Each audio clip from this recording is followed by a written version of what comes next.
Channel. তো আমরা চলে এসেছি এসপ্ল্যানেডের বাস স্ট্যান্ডে। তো আমি যাচ্ছি হচ্ছে দীঘা। তো আমাদের বাস বুকিং ছিল শ্যামলী পরিবহনের বাস থেকে বুক করেছিলাম। আমাদের বাসের টাইম ছিল 8:15। তো বাস এখনও এসে পৌঁছয়নি। বাস যাই হোক যথারীতি সময় মতো চলে এসছে এবং আমরা বিদ্যাসাগর সেতু অতিক্রম করে আমরা দীঘার উদ্দেশ্যে রওনা দিলাম। তো চলুন তাহলে দেখা হচ্ছে সবার সঙ্গে দীঘাতে গিয়ে।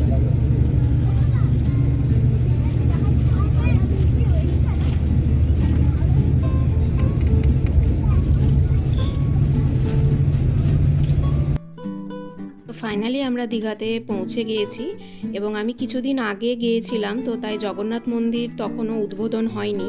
তো তার পাশ দিয়েই আমরা যাচ্ছি। রাস্তাটা তখন ঘুরিয়ে দেওয়া হয়েছিল, এখন যদিও রাস্তাটা সবারই জন্য খুলে দেওয়া হয়েছে। তো যারা নতুন করে এই টাইমে যেতে চান তারা অবশ্যই মন্দির দর্শন করতে পারবেন।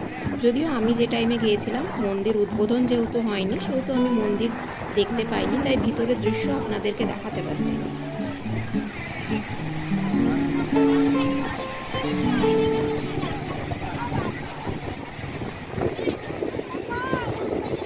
তো দীঘাতে পৌঁছে আমরা একটা বাজেট ফ্রেন্ডলি একটা হোটেল পেয়ে গেছি এবং সেই হোটেলে রুম বুকিং করে আমরা চলে এসেছি দীঘার সমুদ্র সৈকতে, যেখানে দেখতে পাচ্ছেন আপনারা বহু পর্যটক ভিড় করেছে।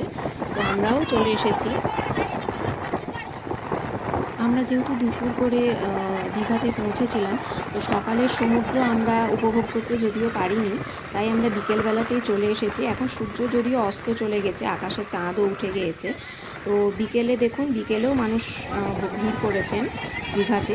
তো আমরাও তাই চলে এসেছি দীঘার সমুদ্রে। ঠান্ডা হাওয়া ভীষণ ভালো লাগছে এবং এখানে সন্ধেবেলায় বসে থাকতে খুব ভালো লাগে প্রত্যেকের।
তো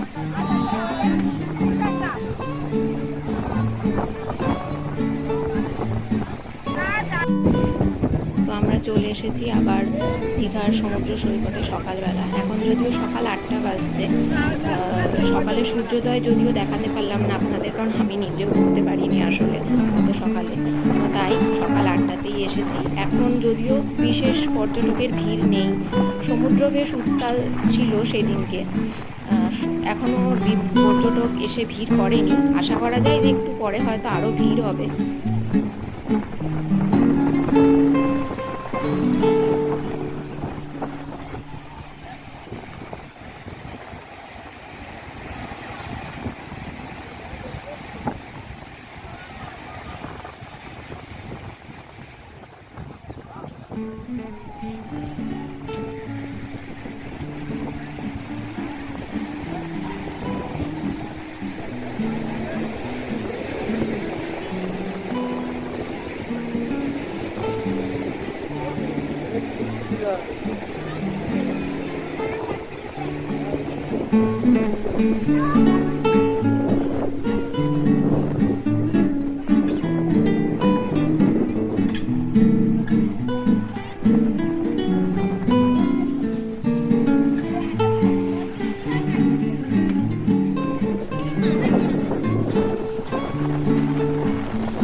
আজকের এই ব্লগ এখানেই শেষ করছি। নেক্সট পার্টে আমরা দীঘারও কিছু দৃশ্য দেখব এবং দীঘা থেকে অতি সহজে এবং কম খরচে কিভাবে মন্দারমণি যাওয়া যায় তারও ডিটেলস ভিডিও নেক্সট ভিডিওতে থাকবে। ততক্ষণের জন্য সঙ্গে থাকুন।